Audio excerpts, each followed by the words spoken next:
नमस्ते छात्रों, हिंदी के तसिका में आपका सभी का स्वागत है। छात्रों, इससे पहले मेरे चैनल को सब्सक्राइब कीजिए और बेल आइकॉन पर क्लिक कीजिए। इससे मेरे सभी वीडियो का नोटिफिकेशन आपको मिल जाएगा। नमस्ते छात्रों, हिंदी के तसिका में आपका सभी का स्वागत है।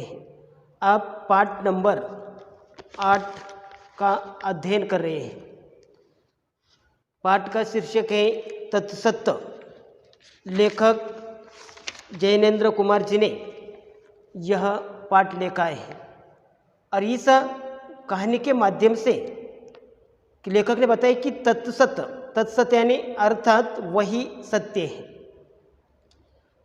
ईश्वर वही, अर्थात ईश्वर संपूर्ण विश्व में उसी का शासन है।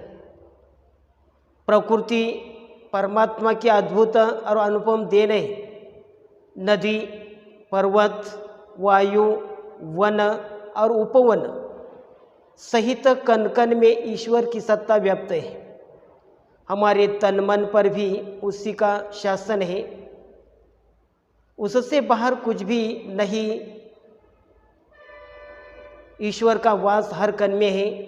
जिस प्रकार पानी, समुद्र, नदी, तालाब, नल में हो, प्रत्येक जगह उसमें हाइड्रोजन, ऑक्सीजन होते हैं, उसी प्रकार ईश्वर हर स्थान में है और केवल वही सत्य है जो सदा से था और सदा रहेगा। इस असीम संसार में हर वस्तु, जीव जंतु की एक निश्चित आयु होती है। सभी एक ना एक दिन नष्ट हो जाते हैं। अगर कोई शाश्वत है, चिरंतन है, तो वह है ईश्वर और यही सत्य भी है। और इसी प्रकार इस पाठ के माध्यम से कि वह सत्य है, लेखक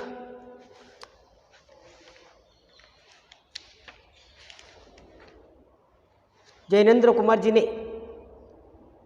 बताया कि वही सत्य है, तत्सत्य। कि दो शिकारी की टोह में, जंगल में, घने जंगल में घूम रहे थे और घने जंगल के पास जाकर वह थक गए और वही बड़े पेड़ के सामने बढ़ के छांव में बैठ गए, आराम करने के लिए बैठ गए। और उसी समय कि उसी दोनों के बीच में घने वन के संदर्भ में बातें चल रही थी कि यह बड़ दादा ने, पीपल दादा ने, वह पीपल ने, शीशम के वृक्ष ने, यह सभी उसकी बातें सुनी। और बाद में आराम करने के बाद दोनों ही शिकारी वहाँ से चले गए, आपस में बातें चलने लगी। और उसी समय कि आगे यहाँ तक आपने देखा है, आगे जाकर देखिए कि आसपास के पेड़ साल, सेमार, सिरस उस बातचीत में हिस्सा लेने लगे। वन को कोई मानना नहीं चाहता, किसी को उसका कुछ पता नहीं था, पर उसका डर सबको था। इतने में पास ही जो बांस खड़ा था और जो जरा हवा पर खड़खड़ा करने लगता था, उसने अपनी जगह से सीटी सी आवाज़ देकर कहा, मुझे बताओ क्या बात है, मैं पोला हूँ, मैं बहुत जानता हूँ। कि उसी समय जो बांस का पत्ता है कि उसी के जो अंदर से खोखला होता है और जब उसके ऊपर से हवा बहती है तो उस सीटी के जैसा आवाज़ आ जाता है। तभी उसी समय बड़दादा ने गंभीर वाणी से कहा है, तुम तीखा बोलते हो, बात यह है कि बताओ तुमने वन देखा है, हम लोग सब उसको जानना चाहते हैं। बांस ने रीति आवाज़ से कहा, मालूम होता है हवा मेरे भीतर के रक्त में वन वन वन वन ही कहती हुई घूमती रहती है, पर ठहरती नहीं। क्या देखिए कि यह बांस का जो पत्ता है, बांस का जो पौधा है वो लंबे बढ़ता रहता है और अंदर से खोखला हो जाने के कारण जब हवा बहती है तभी उसी समय जो बांस को टकराती है और बांस को टकराने के बाद कि वह वन वन करते हुए वह वहाँ से घूमती रहती है पर ठहरती नहीं। क्या देखिए कि वह जो हवा है कि बांस सीधा बढ़ता है और इसीलिए हवा उसको टकराती है और टकराने की आवाज़, क्योंकि बांस अंदर से खोखला होने के कारण हवा बहती रहती है और हवा बहने के कारण वह केवल वन वन वन वन आवाज़ आ जाता है, घूमती रहती है। बढ़ने का वंश बाबू तुम घने नहीं वो सीधे ही सीधे हैं, कुछ भरे होते तो झुकना जानते हैं। कि बड़दादा ने कहा कि वंश बाबू तुम घने नहीं हो, सीधे ही सीधे हो, कुछ भरे होते तो झुकना जानते हैं। बड़दादा ने उधर से आंख हटाकर फिर और लोगों से कहा कि हम सबको घास से इस विषय में पूछना चाहिए। कि बड़दादा ने उधर से आंखें हटाकर फिर और लोगों से कहा कि हम सबको घास से इस विषय में पूछना चाहिए। कि घास के संदर्भ की इस विषय के बारे में कि वन, घने वन के बारे में ये शिकारी बात कर रहे थे और इसलिए वन के बारे में वह सभी की पूछताछ हुई। या हर एक पेड़ के बारे में चर्चा चल रही है। जो बांस को उसने पूछा है, बबूल को पूछा है, लेकिन वन के बारे में कोई जानता नहीं है और इसीलिए उसने, जो बड़दादा ने कहा, सभी की ओर आंखें हटाकर फिर लोगों से कहा कि हम सबको घास से इस विषय में पूछना चाहिए। उनकी पहुंच सबकी है, क्योंकि घास जमीन से लटका हुआ है और इसीलिए घास को सभी के बारे में सब कुछ पता है, वह कितनी व्याप्त है और ऐसी बिछी रहती है, किसी को उससे शिकायत नहीं होती। क्या आप देखिए कि जो घास है वह जमीन से बिछी होती है और किसी को उसका जो शिकायत नहीं होती। तब सबने घास से पूछा, तो वन को जानते हो? तब ने घास से पूछा है कि तुम वन को जानती है? घास ने कहा, नहीं तो दादा, मैं उन्हें नहीं जानती। लोगों की जड़ों की मैं जानती हूँ। कि मैं उसको वन को जानती नहीं, केवल लोगों को, जड़ों को ही मैं जानती हूँ। उनके फल मुझसे ऊंचे रहते हैं, उनके जो फल है मुझसे ऊंचे रहते हैं। पद तले के स्पर्श से सबका परिचय मुझे मिलता है। कि घासें दूब हैं, वह जमीनी पर बिछी होती है कि उसके फल उसे जानती नहीं, केवल पद तल के स्पर्श से सबको जानती हूँ। उनके फल मुझे ऊंचे रहते हैं। पद तल के स्पर्श से सबका परिचय मुझे मिलता है। जब मेरे सिर पर चोट ज़्यादा पड़ती है, समझती हूँ यह ताकत का प्रमाण है। कि मेरे ऊपर से जब चोट ज़्यादा पड़ती है, तभी मैं समझती हूँ कि यह ताकत का प्रमाण है। धीमे कदम से मालूम होता है यह कोई दुखियारा जा रहा था। कि जब जो चोट ज़्यादा पड़ती है, समझती हूँ कि यह ताकत का प्रमाण है और धीमे कदम से मालूम होता है यह कोई दुखियारा है, जा रहा है। दुख से मेरी बहुत बनती है, दादा। मैं उसी को चाहती हूँ, यहाँ से वहाँ तक बिछी रहती हूँ। इन सभी को मेरी जानकारी है। यहाँ से वहाँ तक दुखी से मेरी बहुत बनती है दादा।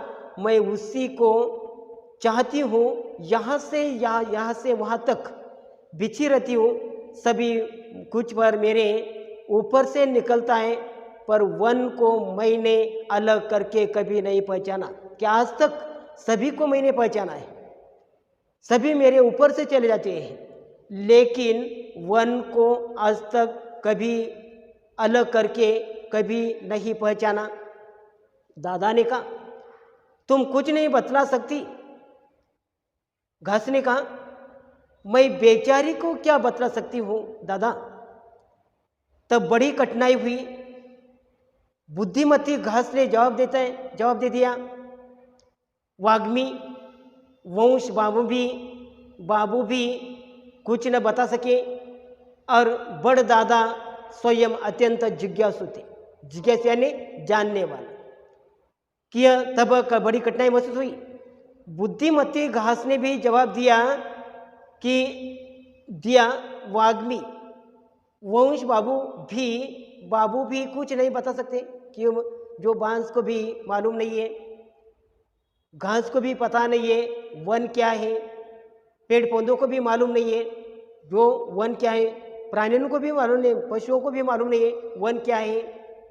लेकिन दोनों शिकारी भयावह जंगल की बात कर रहे थे और इसलिए यह बड़दादा अत्यंत जिज्ञासु होने के कारण किसी की समझ में नहीं आया कि वन नाम के भयानक जंतु को कहीं से कैसे जाना जाए। कि बड़दादा बड़े जिज्ञासु होने के कारण कि उसके मन में एक ही विचार था, जिज्ञासा जागृत हो गई कि समझ में नहीं आया कि वन नाम के भयानक जंतु को कहाँ से कैसे जाना जाए। इतने में पशुराज सिंह वहाँ आए। जंगल का राजा पशुराज सिंह वहाँ आए। बड़दादा ने पुकार कर कहा ओ सिंह भाई, तुम बड़े पराक्रमी हो, जाने कहाँ कहाँ छापा मारते हो, एक बात तो बताओ भाई। कि यह सिंह वहाँ आ गया है और इसीलिए इतने में सिंह आया। बड़दादा ने उसे पुकार कर कहा ओ सिंह भाई, तुम बड़े पराक्रमी हो, जाने कहाँ का छापा मारते हो, एक बात तो बताओ भाई।